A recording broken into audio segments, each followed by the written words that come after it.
You want a song real quick? We don't have to sing in tune 'cause we get paid to drink.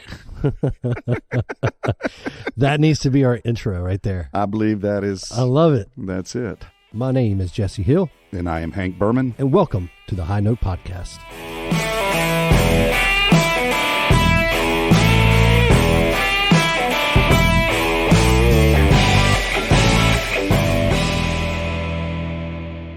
Hey, Hank, how you doing? I am good, Jesse. How are you? Wonderful. And we are graced with his presence, Mr. Thomas Edwards, right? Yes. Awesome. How you doing, bud? Where is he? I'm well, thank you. Good. Yeah. I'm excited to have you on the show. I've actually heard your name many times. My dad, I believe, has seen you play guitar, and he's Everyone's seen Thomas play guitar. Yeah, he was always inspired because I remember when I was starting to get into guitar, and of course we're scouting and looking at things. Like I remember hearing your name. So you have a very well known reputation. Thomas was Music-wise. playing well since he was 12. Wow. I mean, you've been. Is that when you started playing guitar? 10. 10. So not professionally till 12. Probably somewhere in there, you know. Well, Thomas and I go way back, Little League Baseball and school, Biloxi High School as well. And I remember you always had bands in school, and I remember the talent shows and stuff. And you sounded great then, and you sound even greater now. Thank you. It's a pleasure to have you on the show. It's an honor to be here. Yeah. So I want to kind of get into your story. Somebody like you, like where were you? What inspired you to get into music? But then also, how did you, build a reputation of being, I would say, one of the greater guitar players on the Gulf Coast? What? There was a song, Gloria, Gloria, and that rhythm, and that was, That's what hooked you? I like that. Which version did you like best? Was it the Van Morrison them version or the Bubblegum? There was a Bubblegum group, I remember. Probably a bubblegum. It was Yeah. whatever might have been on the AM radio. Right. Well, are you from here, from the Gulf Coast originally? Since 63, my folks retired Gotcha. at Keesler. Okay, so you were a military family? Yeah, Awesome. about first grade. First Wow. grade on. It's a lot different now, isn't it? Yeah, From back in the day. quite a bit. Tell us about your musical influences and how you got started playing, the reasoning besides that song. I mean, were you, like many of us, the Beatles and all of that, or were you just something that you felt compelled to do, is play an instrument? You were a drummer too, weren't you? Is it over with? Or am I in the box already? You are a drummer as well, aren't you? Yeah, thank you, sir. And a bass player. Yes. And Okay. castanets. You play a mean castanet. Not trying to stay away from that. Kind of what got me started was not so much seeing the Beatles on TV or any of that, but it was the radio. We watched radio. We listened to radio a lot, and probably the Kinks' greatest hits was the first album I bought, and I wore the grooves out on that, and I would just when we lived on base, I would open the window up and put the little record player up in the window and play it, and kids would walk by and I'd be pretending I'm playing a guitar. I was one of those kids walking by. I said, that's what I'm saying. Thomas was good from the beginning, man. Yeah. Well, You sound just like Ray Davies. if you kind of practice your heroes, you might pick up something. Now, did you strictly learn by ear, or did you study or take lessons from someone? I had a good lesson teacher from Ed. Forget his last name at the moment. Sorry, Ed. It was about a year and a half of lessons when we were at Werlines at the mall. And it was $3 for a half hour. Really? Yeah. Wow. Isn't that something? Well, I remember Carmen Massey downtown. That was on Howard. Yep. Right? Yeah, that was like the hip store. That's where all Pat Gill and all those guys, Right. Artie Desport and Substantial Evidence and all the local bands at the time. That was the cool place to be. And I've always thought like a Back to the Future episode, if you could go back to Biloxi and walk into Carmen Massey and buy a 1964 Strat and put it away in a closet somewhere, and or buy a bunch of them. And I mean, that would be amazing. But anyway, or some tuck and roll custom amps. That's right. Custom amps. They were the only store that carried those. So they carried Fender too, didn't they? Fender amps and stuff. I don't know. All you knew was the custom. I just saw, wow, look at that. That's great. What's your just side note? What's your favorite instrument that you have? Like, what's your baby? Would you say? It's folks ask me that a lot. What do you like playing the best? You know, and it's whatever instrument's in my hand at that moment. That is my favorite instrument. I like that answer. Let's talk about some of the venues you played. What would you say is your favorite venue that you've played or currently playing? Or the favorite that I played recently is Ground Zero. There you go. Yeah, that's a good room, a real good room. I had a blast. Wow. Well, I was there. I opened up for you guys, and you guys were on that night. You sounded good. Ty Taylor, you, Buddy, Dave. Yep. Oh, and that other guy, Billy, somebody. Hey, Billy. Billy Miller. No, yeah, I saw the pictures. I couldn't go because I was out of town, but I did see the pictures. It looked like a really good turnout. Yep. It was a good turnout. It was for a good cause, too. It was a charity event. Good. And right. people brought gifts for children, had a box set up. And they got Ground Zero has really done well with. I always kept thinking like, okay, you're building a place around entertainment, but it looks like they're bringing in a lot of different acts. They are. And it looks like they're doing really good. You know, aside from having the rhythm and blues, I think it's a venue that will accept good entertainers, even if they're not playing rhythm and blues, as long as your customers sitting at the table eating and drinking and looking at you are having fun and laughing occasionally. And that's kind of what it's all about. Awesome. is entertainment. The food is very good there. I enjoy the food very much there. It's a great sounding room from a musician standpoint. The PA mix back there mixing, and it has a real good sound to it, and people are always complimenting the sound in there. It's good. It's like a smaller version of a House of Blues to me. That kind of vibe and feel. But yeah, you guys sounded really good. What about back in the day, so to speak, when the days, the 70s and stuff, when late 60s, early 70s, like the Fiesta, the Vapors clubs, those were two clubs that were really big on the coast, among others. Yeah, the Vapors I never visited. You never went in there? Never went in. Oh, man. See, Drinking with Lincoln, $5 all you can drink on a Tuesday with the worst draft beer in the world. I was kind of a late bloomer. Don't sell yourself short. You know, I started out on Pass Road. There was a little lounge on a Pass Road called the Sea Witch, and there was these old country guys in there, and I went in with a little booster and plugged it in the PV amp, and wow, they were just I don't remember that one. That Sea one Witch got away from me. That's the first time I've heard that. So where was it at? Do you remember where it was on Pass Road? Kind of where the new Domino's is now. Yeah, right, across from Pass Road by Gate 7. Yeah, that area. There was a Mexican restaurant too. One of the guys in our class played there, Bob somebody, I think, and it was like probably making 2 tacos a night or something. Him and a guy playing bass. It doesn't matter, but I remember those places there, and I know what you're talking about. I don't remember the Sea Witch. Yeah, interesting. Yeah, that's going way back. But you went in the Fiesta, though. Did you play in the Fiesta? Played in the Fiesta after its heyday. Okay. When it had turned into a country bar. Oh, that's right. Yeah. What era was that whole country? I remember it went from like rock to country. What years are we looking at? Because I know when did country kind of explode in mainstream? Yeah, the urban cowboy thing. It really, that took off. And that kind of got everyone liking it. But when Garth Brooks hit the stage, that's when the gates opened up and the dogs went running. So is that the 80s? Is that it? That's in the 80s then, somewhere in there. It was not the old Fiesta Club, but that shotgun room next to it. Yes, I know what you're talking about.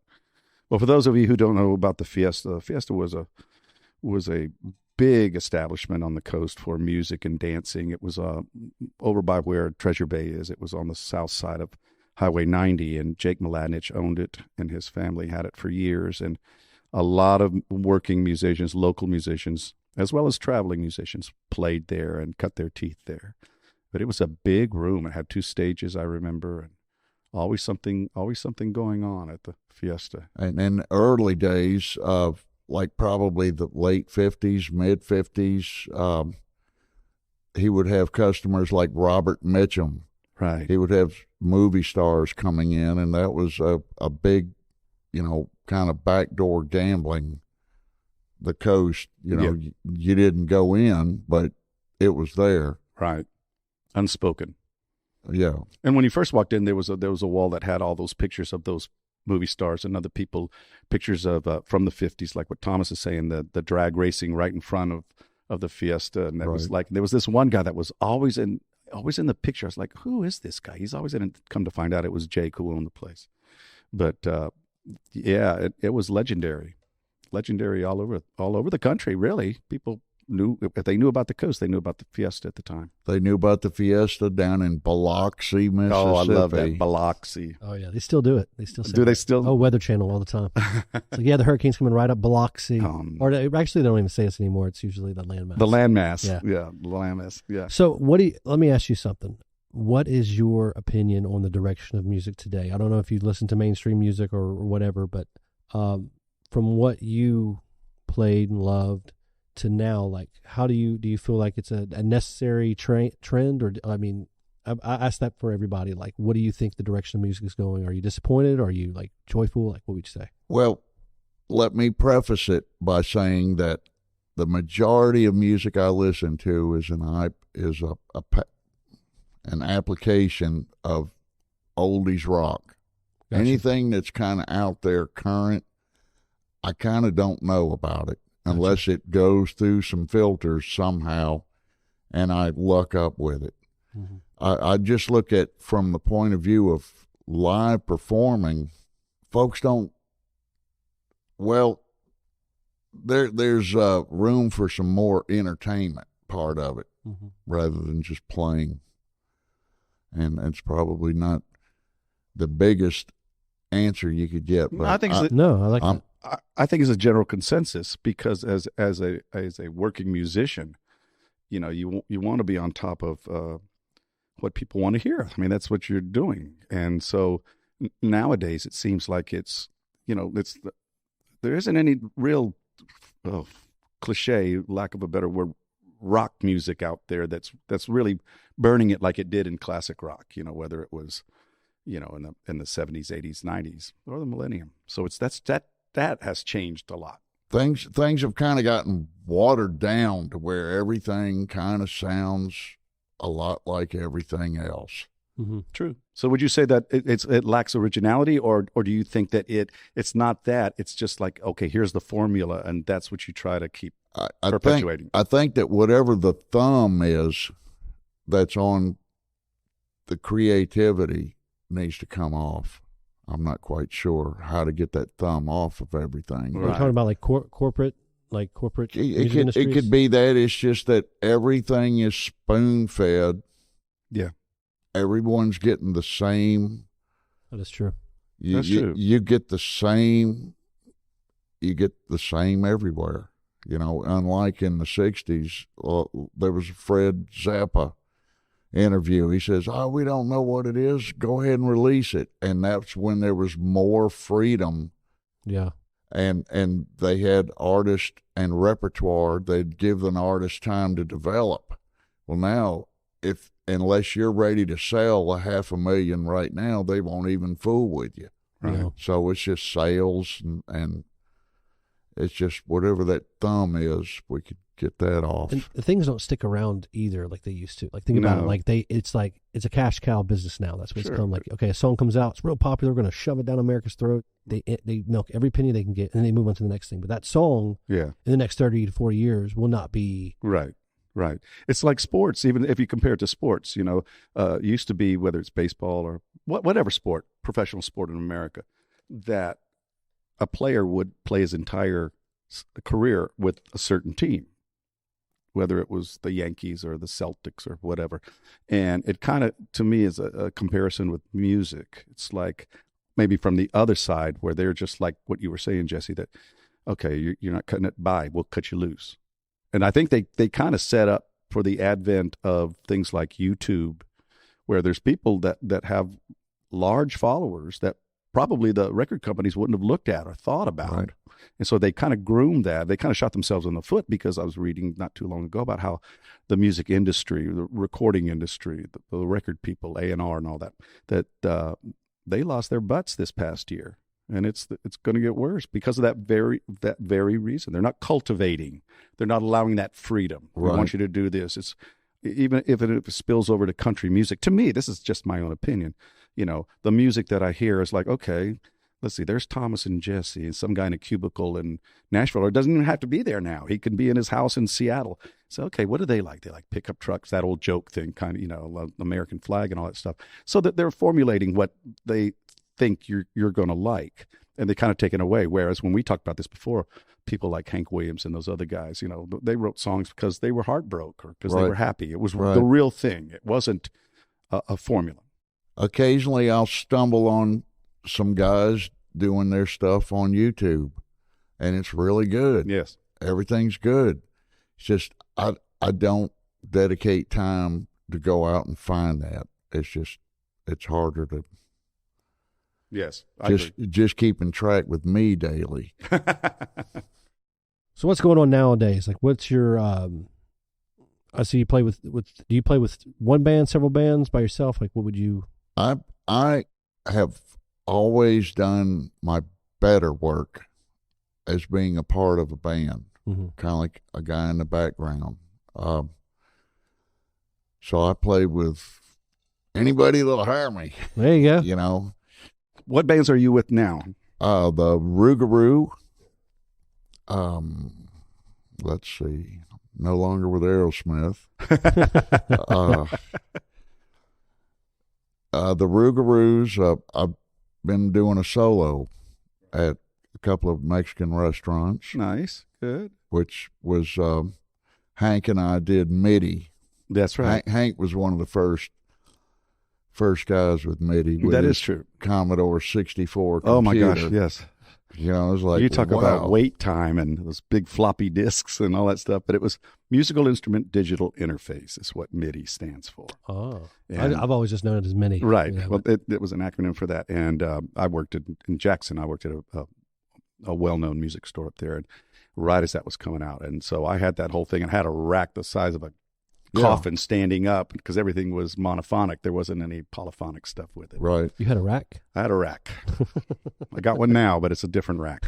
But back then, there was this thing. And in fact, they called it, I played at David M's for Bubba Matina on the beach behind Take Two and upstairs. And those poor guys, the barbacks would have to they called it the coffin, I think, and take it up there, and it weighed a ton. It was just a lot. And now you got it on your iPad. You got everything there. Even your amp simulation, which is, you got to embrace technology for the good. In a lot of ways, it's not good, but in that respect, it's pretty cool.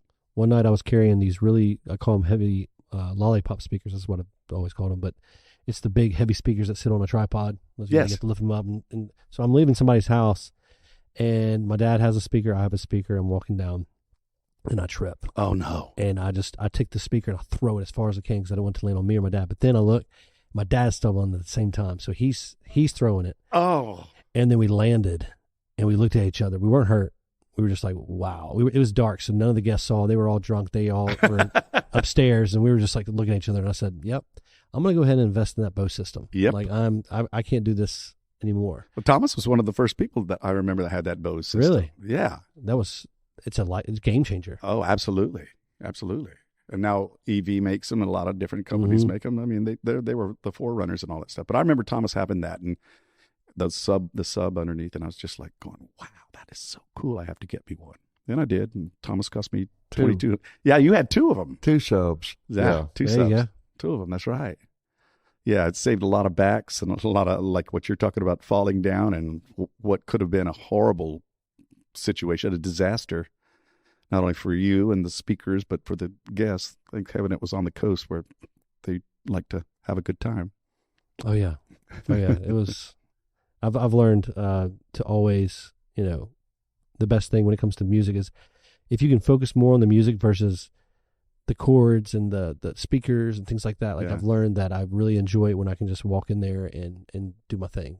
I really love that. I mean, I enjoy the part of like getting something new and like trying it out. Sure, but we're children at heart. we are. But like last night, I played with Billy, our good friend Billy Miller, and That was a game changer for you. I played with Billy before. He's great. He's great. But this is what happened. I came in and I have a couple systems, and this is the smaller system that we were at the White House. He does it with Brennan Roybal every Wednesday, and my mic wasn't working. Nothing was working, and I couldn't understand where it had just worked the gig before when I used it. Now, do they have a house system or no? No, it was my system, gotcha, but I couldn't. gotcha. So then you have to start, trying to figure out what's not working. Where is it broke down the thing? It was a mic cord that XLR that went from the speaker to the PA head, and I was like, that's one of those things. That's why you always have backup, and I did. But it's like those little gremlins get in there and they start gnawing at something or chewing it up. Just like it worked one day and the next day it didn't. Nothing had changed. No, it's really weird. Eddie Electron is a fickle friend. Yes, he is. Yes, he is. His auto, your car, your truck, your house. Yeah. You The got to treat him TV. nice because he'll get back at you.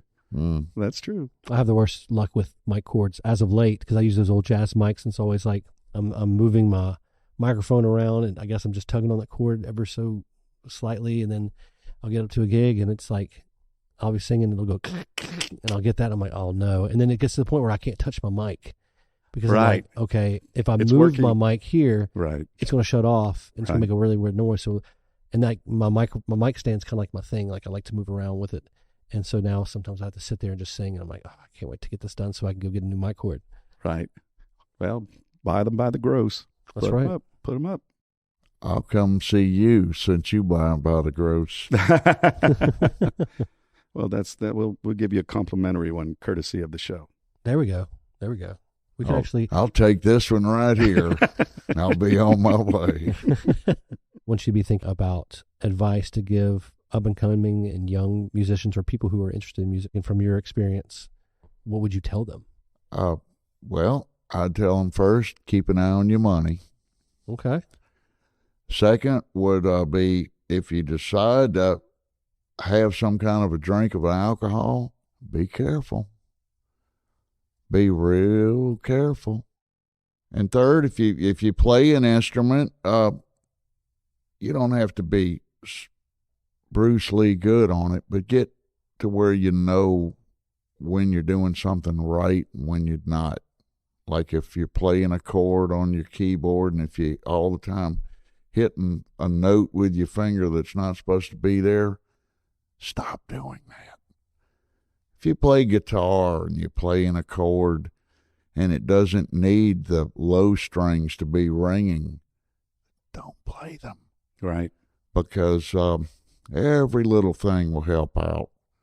And then don't concentrate solely on your music and the song you're playing. You want to look into your audience's eye. Because if you're talking and playing to them, you can be playing really good and you can just stink. And they're still going to love you because you're making a little connection with things. It's a very good point. It's Very a good very point. good point. They're there to be entertained one way or the other.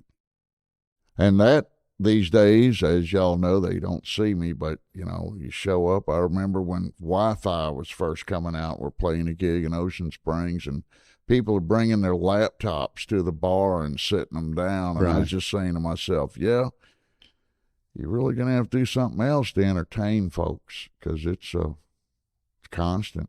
Go to a concert, everyone's sitting there looking at their You're right. phone. Yep. Oh, take my picture and all that, so try and connect with somebody. Try and look in their eyes and sing to them. Get them to laugh. There you go. I sing in a lot of restaurants, and I'll notice, like, a couple will come on their anniversary dinner and they'll sit there, and until the food gets in there, they're just like in their phone. And I'm like, Yeah. wow, Yeah. like it's sometimes You're right. It's the way of the world. A friend of mine many years ago, because we've all been in this as working musicians, it seems like they're just not listening to you. I mean, there's those instances where that happens. People go to bars for different reasons. I don't think it's that they're not listening to you. They just have too many more options. That's a very good point. And they're in the habit early on from taking these options. Yes. At the restaurant last night, table of about 8 or 9, family, and there's 3 or 4 youngsters, I guess maybe first grade or younger. All of them have a tablet. Yeah. Instead of talking to Aunt Jenny or somebody or behave yourself, y'all have fun and interact with each other, they got a tablet. But that's also because of mom and dad, a way of keeping them shut up, keeping them occupied so they're not crawling under the table, and that mom and dad doesn't have to deal with it, which is a slippery slope. But yes, you're absolutely right. It's It's the way of the world. it's just a rough game to be in It these is. days. It is. What I was going to say earlier about when they don't appear to be listening to you, and you made a good point with that, was my friend said, always watch their feet. He said, if you watch their feet, a lot of them will be tapping, which means they're talking to other people, they're doing something, but they are hearing the music. Something's getting through. So it's getting through, exactly. Right. And that's been a rule of thumb. That's cool. I like that. I'm gonna start doing that. Yes, and that was, he was spot on. A friend of mine, Ron Lukens, I played with him many years ago, but we were in the same. It was just like Thomas, just like you, Jesse, but it was the same thing. And I have done that since then, and it's true. It'll pick you up. It'll make you feel better. I want to try something real quick. This is just humor me for a second. I want to do 5 questions. Oh, 5 questions with Thomas. And what I want is I'll ask a question. He'll answer it while you're thinking of your next question. Just 5 questions. Something simple, something broad, nothing too complicated. Question number 1, what is your favorite instrument of all time? Drums, keys, It's going to be guitar because it was a GLORIA. All I could do was da da da da da da da da. I could take my first finger and just bar across. I didn't know anything. right. Fender or Gibson? Both are great. Apples and oranges, right? If it stays in tune and if I can get what I need out of it, it's great. Fender or Gibson, it doesn't matter. This is going to be a hard one, but I have a feeling I know what it's going to be called. What's your favorite song? GLORIA. That is a tough question. That's a tough one. Mine's You Don't Know Me by Ray Charles. Always. So that's straight up all the time. What? Your favorite song? Yes, because I've had that question to me a lot. Like, what's your favorite thing to sing? What's your favorite song? And it's like, You Don't Know Me by Ray Charles. I just like singing it. I like listening to it. Kenny Loggins did a really cool version. It just it relaxes me. So Now, a lot like the guitar that's in my hand is the favorite one. The favorite one that's in my mind at the moment is I'm so glad we had this time together just to have a laugh and sing a song. You know more than I do. I just know that first line. Seems we just get started, and before you know it, it's time for us to say so long. That one or Happy Trails would be the same thing. Not at this moment. See, people ask me that too. I guess that's a question that people are curious about. And to me, if I'm happy, it's a particular song. If I'm not happy, if I'm pondering something or whatever, it depends on my mood. It's my favorite song. Because music to me, as you guys too, but I can't answer that question like you guys did. But it encompasses so much of who you are, and especially in the moment. True. Now, I will tell you, at an early age, when I lived at Keesler, is when Deep Purple had the song Hush. Great Hush, song. And that really got me walking down the sidewalk. Like, it was like. Still one of the most classic organ solos ever, John Lord playing that solo. And you were talking about the Kinks and like Deep Purple. those were the guys that pushed the envelope. It went from being kind of that poppy thing to like that driving beat. Right. It was like you said, got you walking down the street. It was like just this energy, this strong, but hush. Yeah. I even now, all these years later, when I hear it coming on, whatever I'm listening to, it's like I'm right back to that. Yeah, rock and roll. Oh. Yeah. Yes. Oh. Like the Kinks, You Really Got Me. Da-da-da-da-dun, da-da-da-da. And then Right. and Van Halen did a killer version of it too, but because it had that energy. And what that howling was, for those that don't know, that was the intro to that song. Mm-hmm. I was driving home from Mobile last night, and I heard that. Up goes the volume. There you go. Yeah. I'm gonna have to listen to that. Oh, it's great. It's really, What's the really- one that everybody knows about Deep Purple? Turn, turn, Oh, Smoke on the That's Water. one, yeah. Smoke on the Water is a great story. I Yes, didn't know it was true about until the burning down in Right. Montreux. right. Yeah. That's great. Yeah. So that's actually based on a true story. It's a true story. What? It's a In very fact, they sing about Frank Zappa and the Mothers are mentioned in the song. It's just saying what happened. it's a 3-minute documentary. Yep. That will be better than any documentary you ever had before video, because you had to see it when you're listening to the words. Yeah. You're I'm gonna have to now. I always thought that was just like, I just like the guitar riff, so I'm like into yeah. it. But now I have to listen to the words and be like, all right, I'm gonna Yeah. learn something today. Yeah. Yeah. That's true. That's right. I remember that reading about it and then listening to it going, yeah, that's exactly what it is. What was the first? careful now. Careful, Hank. Easy boy. The first club or bar that you ever played in, was it the Sea Witch, or was it that you were talking about earlier, or was it something that we would know, or maybe some wouldn't know, but all of us older people? First kind of gig was Catholic CYO There, okay. over in Lyman or somewhere north of Gulfport or Mhm. west. Didn't play too many clubs. Yeah. It was when I finally, probably the first major club would be the Tiki Yeah. Right. with Nicholas. Yeah. I remember that.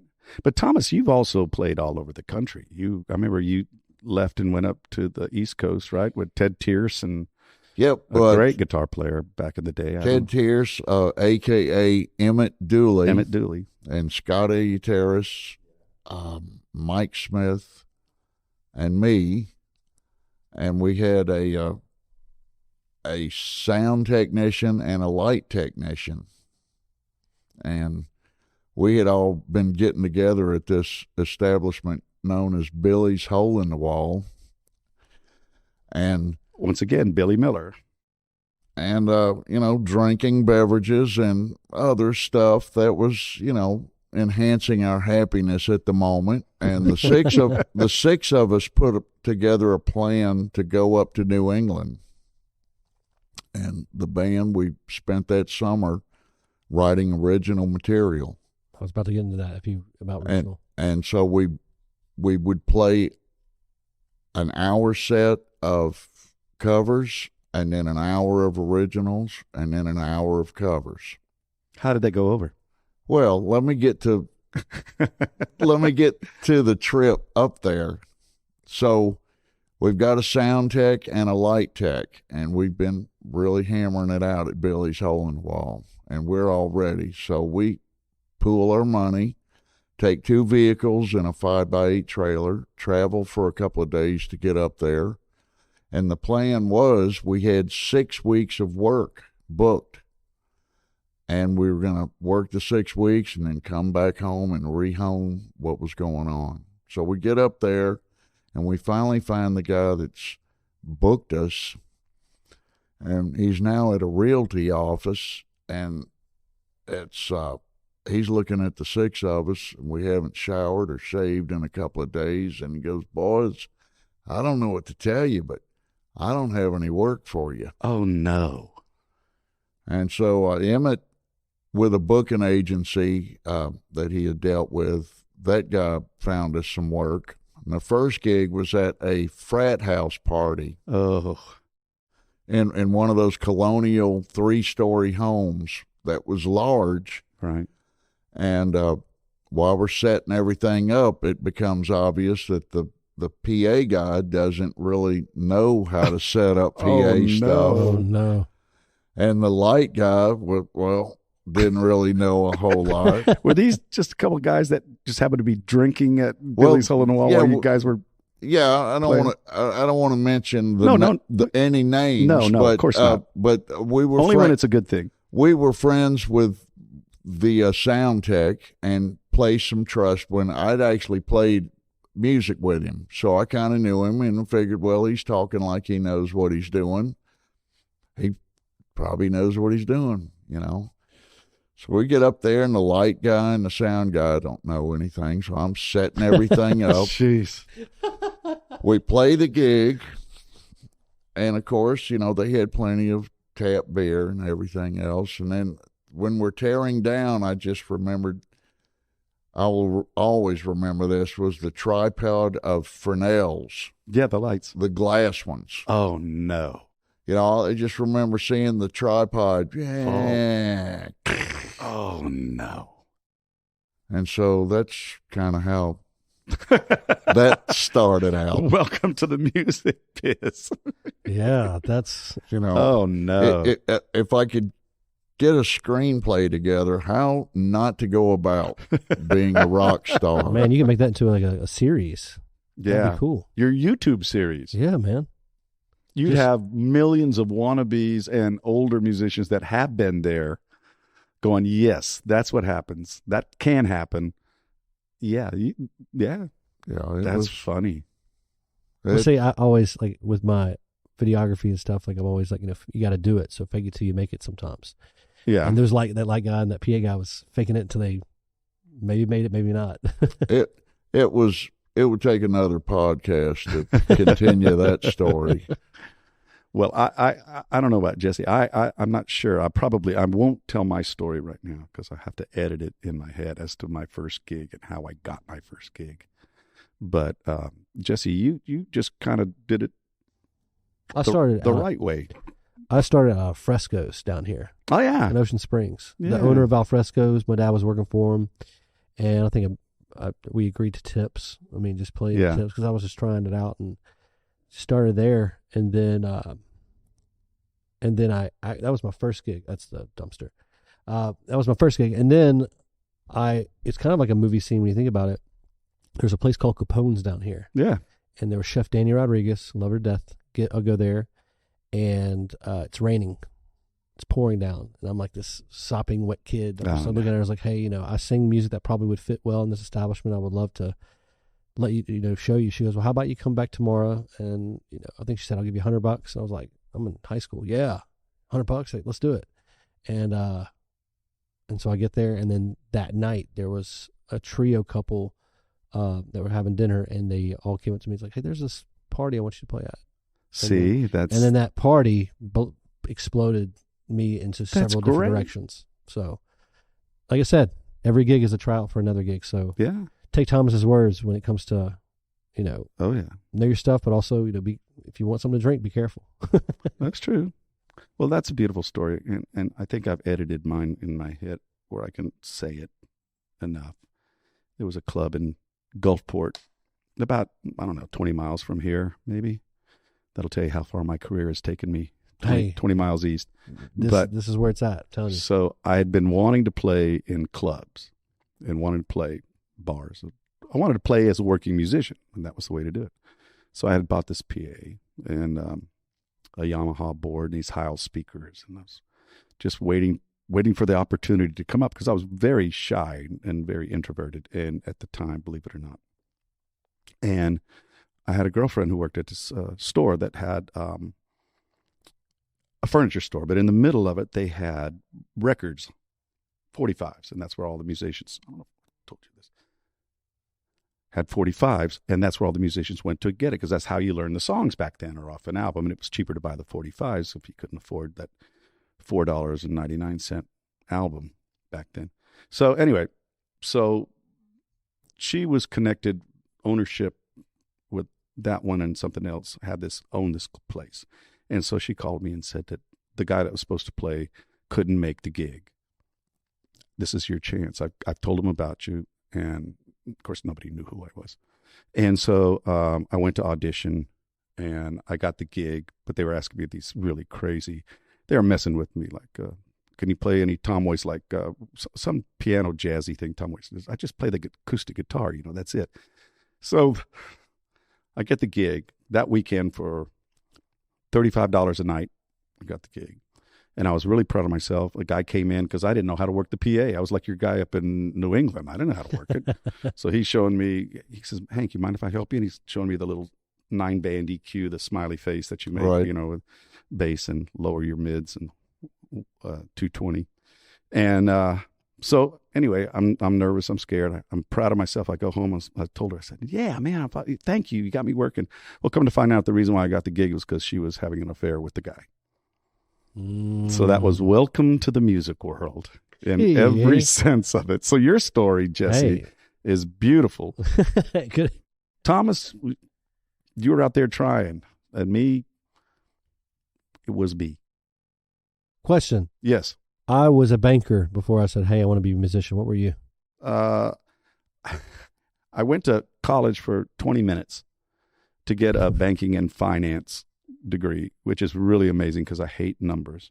And being a musician, the great thing is you only have to count to 4 for the most part. Yeah.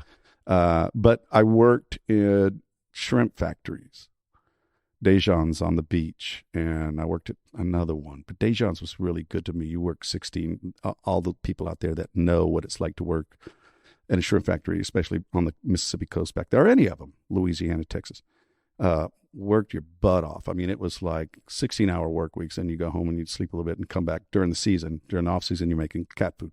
I'm getting ahead of myself. The reason why I bring that up is because that enabled me to buy my first good guitars. I bought a Martin acoustic and I bought a Rickenbacker 360. Yeah, otherwise, because you were making, it was big money back then. You worked for it, but that was what I did before I started playing. And then I worked at a music store, record store, so I was getting discount on my records. Thomas, what were you doing? I don't know. You've always done this. I've kind of done this, and I've done odd jobs. I've worked for APHIS with the Air Force. Didn't you drive a truck for a bit? After Katrina, yeah. The music, it was horrible. Everything dried up, and so at that time I had worked security over at Target in Mobile, and I would come over here to Biloxi and play casinos when I'd have work. But Katrina kind of got rid of all that when she came in and rearranged the furniture. That she did. So I took 18-wheeler driving lessons, and God bless you. I did that for about 2 years. Thankfully, for me, I've been an odd job kind of guy, but if not for my mother always having a warm wing for me to come back and get under and be okay, I would not be here. So I'm grateful. Yeah, your mother was a great person. I remember meeting her many, many times. So I don't know what I did before I did all this. I just... Hey, you were born a musician. I mean, that's I believe Thomas was, for sure. Yeah. I mean, you told me a story one time years ago, high school or whatever, when you were trying to fight a guitar amp, walking down the road with it, and somebody gave you a ride that we knew. And when Biloxi High was on Father Ryan Avenue, and I had a Fender Vibrolux amp that weighed about 1,000 pounds, and a Silvertone head with a 610 cabinet. Jeez. Little 610 that had wheels on it. And Prof. Carpenter had me playing some tunes at school with a school band. And me and my forward thinking, when it came time for the Christmas vacation, I had not planned on how to get everything home. So I'm literally walking with a guitar and all of that stuff, like 10 steps at a time, towards the house, and I got three or four blocks. Took a while, and then a friend drove by that had a car and said, "Hey, you want to ride?" And I say, "Sure." Sounds like a good idea. Good plan. Yeah, and you lived a few miles away from Biloxi High, so that was not going to be an easy hike. No. On a good day. Yeah. That's crazy. I'm pretty sure that in today's market, I'd have been beat up, and probably would have been. Everything would be gone. Yeah. Yeah, you don't know. You don't know. It's like I always talk about horn players. No offense, buddy. And I played with a couple of them through the years that, you go in and going back to setting up equipment, you go in and a horn player just walks in with the horn and starts playing, and then they leave and you're still trying to get everything out, but they're very integral to the sound and what you're doing. But it just always makes me laugh.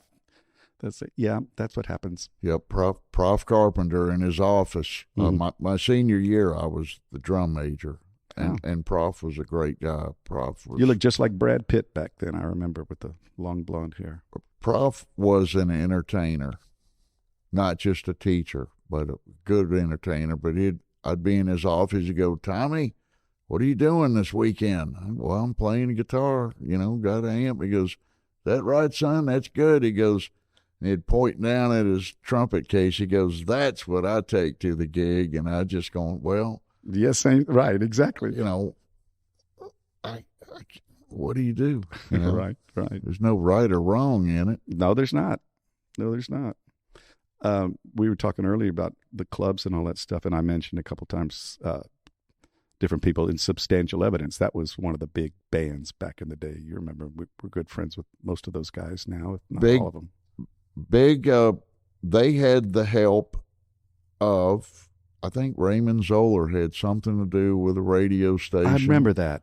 WVMI, but they wrote a couple of cute songs and put the money up and got it on a 45 record, and they get airplay, local airplay.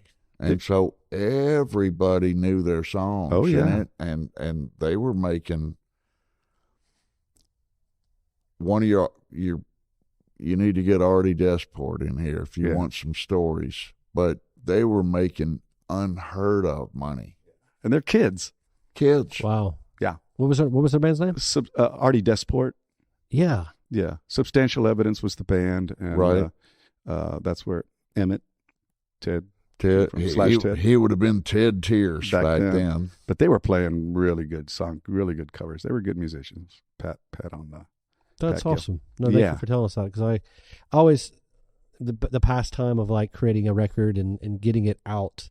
Yeah. I mean, those days are gone now because everything's online. But it's like it's like if you really wanted to be heard, I mean, and if you get to that level, that's an awesome way. Dick Clark had that traveling show besides American Bandstand. Some show that came. Remember they came to the stadium on Lee Street. Like, do you want to be a star or something? No. This was like not Where the Action Is. Or maybe that was it, something like that. But he had like a bunch of like Fabian, and I mean, it was back in that era, that 60s. And I remember Substantial Evidence was on the bill with some big names. Seeing a 1910 Fruit Gum Company there. Yeah. And the Ohio Express. Right. There's two bubblegum. They were there. And my wife and I were there. We watching the show. Yeah. In fact, I had a record, a greatest hits of bubblegum music. And for those that don't know what bubblegum music is, it was another name for real poppy music, pop, kind of no-brain music, just fun music. It was for just to uplift you, just to have fun with it. And I had this record of all these different bands. But the one I was talking about, whatever it is, covered the Gloria. Right. And then you could listen to that. And then Shadows of Night. Shadows of Night. That's it. Yes. Yeah, that would. You knew it all the whole time. You were just leaving me hanging, weren't you? No, I got a mind like a steel trap, and that sucker. That was it. Shadows of Night. Yeah. And I ended up doing that song. John Lee Hooker did a version of it with Van Morrison. That's really good. John Lee Hooker, the king of the blues, of the one chord blues. And he puts a whole different spin on it to go from this poppy bubblegum thing to this blues, especially with Van Morrison. But anyway, I regress. it happens. So Thomas, what do you have down the pipeline? Do you have any books? I mean, gigs that are coming up, or There are some sprinklings throughout 23 already. Yeah. Good. Good. Yeah, it's kind of like where I'm at right now too. It's just off and on, which is nice, especially with the kids. Oh yeah. Well, you're a lot younger than us, and you have a budding family, a growing family. So that's where it's great. Yeah, you're a wonderful Tommy. Thank you, Hank. What about you? What you got coming up? It's all over with, man. This is our last episode before I'm the dead. new year. I'm just dead. I'm dead in the water. No, you're not. No. Can I have your equipment? I won't need it. I want one out of many guitars. Just let me, Okay. and I want you to sign it. I'm going to hang it up in the studio. Speaking of the studio, we're at 1600 Studios. It's upstairs at the Mary C. Hill Tree Marketing has partnered with the City of Ocean Springs, Social Collective Co., and Twisted Timber Designs, and the Cultural Arts Center to develop this studio for creatives. But this is where we're shooting our podcast. I always want to plug that in. Always, yes. It's going to be a good music studio. It is a good music studio, and people that might want to record or make something. Mm-hmm. Yeah, we have a vocal booth. I have to show you that, but we have a vocal booth, and it's pretty much built right now for like singer-songwriter stuff. But down the line, we'll get into some more bigger bands. But yeah, it's just something I've been interested in. I'm trying to move into more of the producing thing. That's great. So you were asking me about 2023. That's right. Let's talk about 2023. I got a good bit of stuff already lined up, and looking forward to it. You know, there's some reoccurring events. Like one, for example, would be that I have played every year, except for the pandemic, for Merit Health. I do their corporate party, their spring party, and a couple others like that, and then Scarlet Pearl and some other stuff. So anyway, it's good. So it's been a good year, and hopefully for all of us, next year will be an even better year. That's right. I feel like 2023, we have a lot to look forward to. They're going 2-3 years away from the pandemic, which would be nice. Yes. And it feels like things are finally, I'm starting to see different places build and different venues open up, which is really cool to see growth. So hopefully that's a lot of opportunities. Yes. For local musicians. Yes, I think so. Does it seem to you guys, we talk about the direction of music, or say performing arts. Is it more of are bands getting booked as much as they ever have, or is it going to singles, duos, or is it the K word, karaoke, or is it what's your take on all of that? Good question. Because I'm in my own little bubble. I think a lot of musicians who play every weekend are in their own bubble because they can't go out and see what's out there. That's true. I feel like right now, I'm in like me personally, because I'm a singer. I sing the standards. I'm in a very there's not a flood coming in. I'm doing pretty much what I usually do, maybe a little bit less, but that's kind of willingly because I have the kids and I don't want to be away all the time. But your music is timeless. Yeah, but it will always be with us. I can sing. I've chosen the music to sing for retirement. Like I can go to a retirement home. I actually sang at a retirement center a couple weeks ago, which is really cool because there's people. I know they loved it. That's my favorite. That's type a great. of gig, that's a great thing. As I'm walking away, people are grabbing my hand and be like, "Hey, I watched Frank Sinatra. Oh wow! At Vegas that year, and I'm wow! Like, wow! Like, that's these awesome. People, these people were there. You're keeping those memories alive. It's so cool. That's my favorite thing. I was going to say something, and it just went. That's why we should always have a pad and pencil with us when we're. Well, we were talking about, like, do you see are bands being booked as frequently or as more many or less? Or venues that are capable of having bands? Are they booking bands? Is that? I think I would think so, especially the smaller towns. Bay St. Louis and Ocean Springs, I know, are trying to build this music. I mean, with the Ground Zero now, the Vieux Marché, that's trying to be built up. Yeah. The casinos, I know Scarlet Pearl has been pretty steady, but I think bigger names like big, like, you know, hmm I don't see a lot of, I don't know what's going on in the Coliseum these Yeah, days. that's interesting. Yeah, I don't know agree. what's happening with that. I mean, Scott Henson would know probably because of the backline business, but Right. I mean, I'll see a billboard and I'll see somebody that I don't have no idea who they are. I'm the same way. I don't watch much TV, so I don't watch the game show things with music, The Voice, and all those things. So my wife will tell me, I'll tell her, who is that? And she'll say, oh, that's so and so from this and that. I just don't know. But at the same time, I played a couple gigs in the past 2-3 months where on a weeknight, like a Wednesday night, and I was going down the beach east, passing the Coliseum, and it's packed, and some big country guy was there, and but I never knew he was. I didn't catch any billboards or publicity about it. It was like, oh, evidently 10,000 people knew that he was going to be there. Well, probably fans, and they'll just, now everything's Yeah. online, so you don't have to put a billboard up, and they'll just Right. sell out instantly. Yeah. Do you remember the marina at the Keesler? In 6th grade, we had that little band with neighborhood kids called not Substantial Evidence, no, Points of Illusion. And our first gig was at the marina that my dad set up because somebody was having a retirement party. Mm-hmm.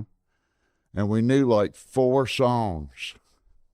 And we just played the songs over and over. Those 4 songs. Yeah, and all the moms and dads and the kids, they Right. just had a great time. That's great. That's great. That was my first gig. That's pretty cool. So 6th at grade. the marina.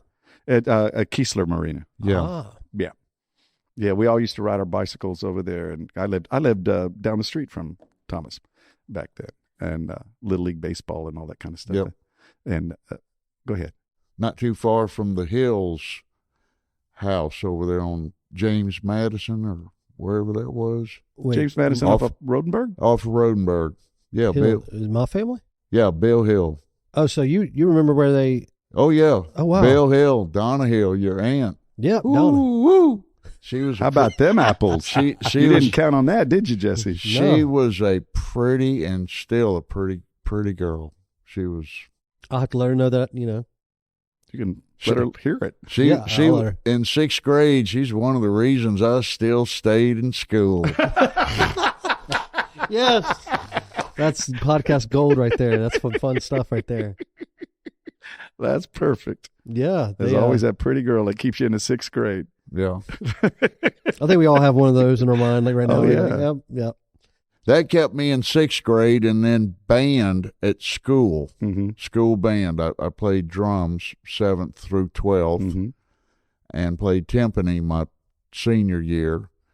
But high school for me every day, I had something to look forward to. I had 2 periods of band, Yeah. and I barely got out of high school with the rest of my grades because there was something about either the material or the presentation or the authority? the authority. I didn't you know? like the authority. You know, it was a lot like we want to make sure you know who's running this show, Right. and we're not really interested in what's in this book, Or what you think. especially, you Right. know. Yeah, that's the way it was. I mean, that was I had a great time in elementary school from what I remember. Abe Lincoln sat across from me, and we talked about going to the theater, but that was another story, foretelling the future.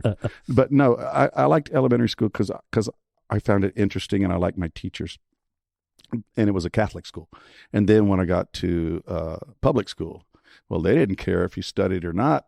There was nothing to it. And then I just, at that, you know, that when you're 13 and you start getting rebellious for whatever reason, hormones rising or stupidity or whatever it is, you know everything. Go to find yourself. I still have friendships to this day, people that I love, but the aspect of school I just didn't like it. Maybe that's why we're musicians. Might be. Could be. We're basically our own boss. Yeah. I don't like to read at all. You don't? I like to read. My wife, she thinks I'm dyslexic. She's a dyslexia therapist, so she thinks I'm dyslexic. And so, Does she really? Yeah. And I'm actually going to get tested about it soon. It goes like I always tell people I'm ADD or ADHD, Yeah. even though I never had a formal diagnosis, but she really thinks I don't like to read at all. I don't enjoy it at all. It's really weird. So yeah, I think that's probably one of those reasons. Like I was the same way. I was That's a BC interesting. student. I wish I would have been in band versus play football. I tore both my knees up, but in band I could at least had a head start versus me trying to figure it all out when I Right. got out. Right.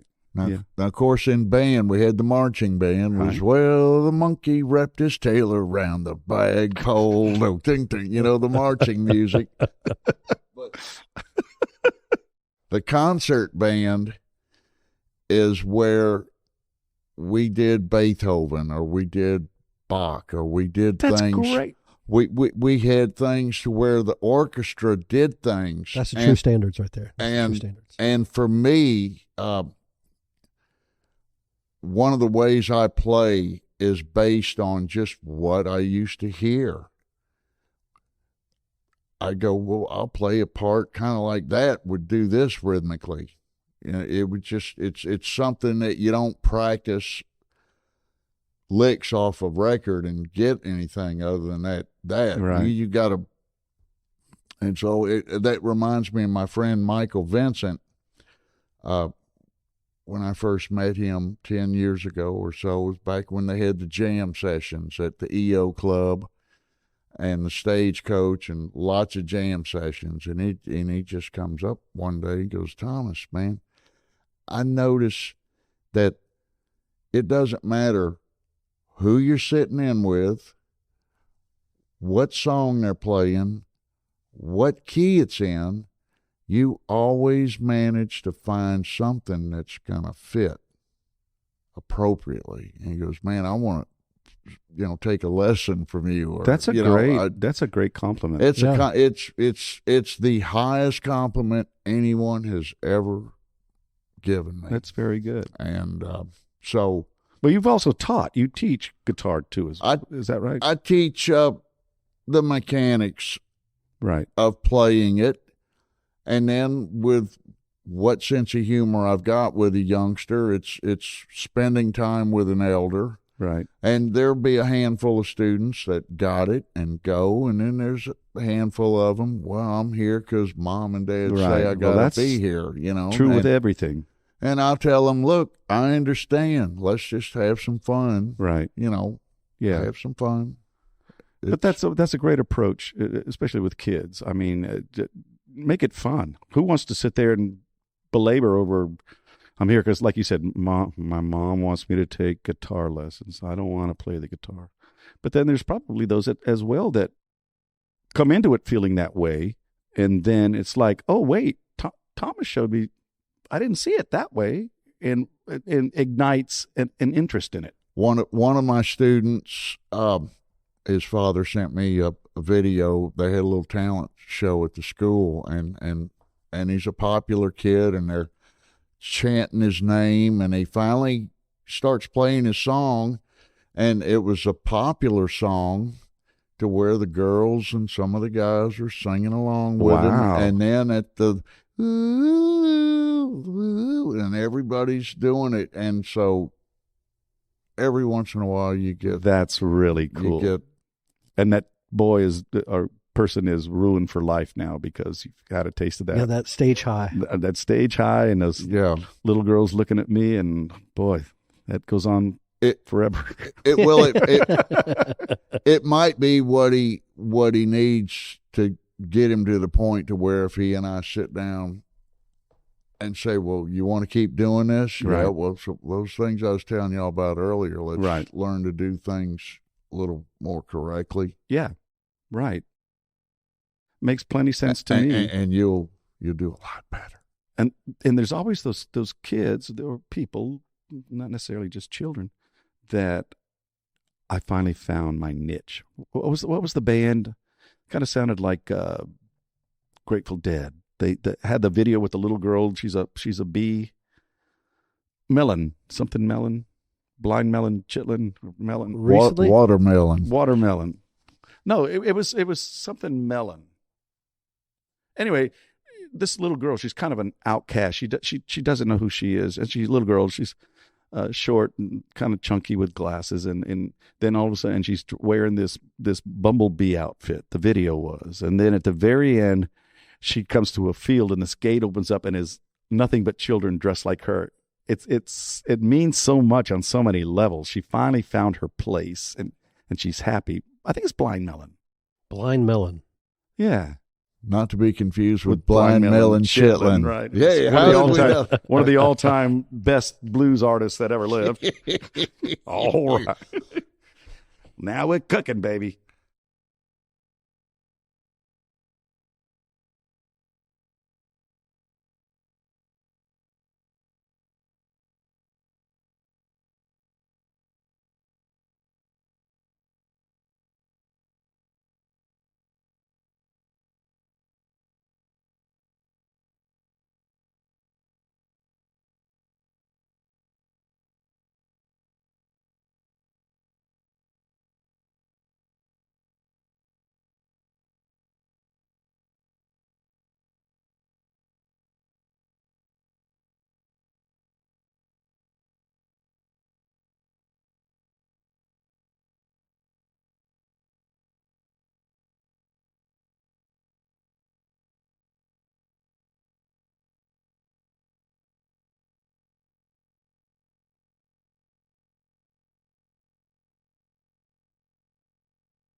The band is Blind Melon.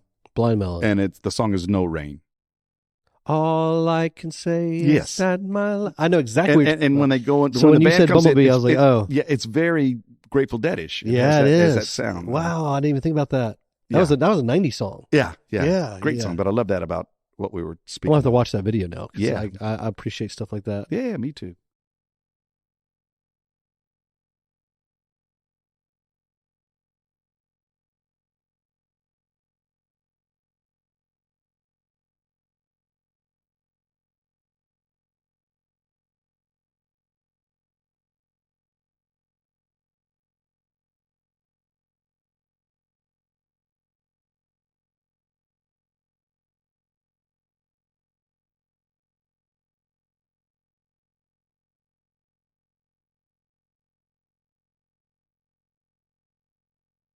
Well, Thomas, this has been a treat to have you on the show. Yes, it has. I would say you're a Coast icon in many eyes, people Mhm. who've played here locally and abroad. And it's been an honor to have you on our show. And hopefully we can have you on. Well, we're about to get video, so we'll definitely have you back on. And then I know you were talking about those small snippets of some songs that you have that I would love to highlight. Right. So thank you so much. Well, when we go to video podcast, we can have Thomas back on with his guitar, and he can play some of that So stuff. our that is goal, acoustic. yeah, we're definitely going to do our podcast, and before the person leaves, Yeah. we want to just record them and get a nice little video of them doing that stuff. Yeah. So, I'll get my Carrot Top haircut. well, once again, Thomas, thank you so much. My name is Jesse Hill. And my name is Hank Berman. Thank you, Jesse.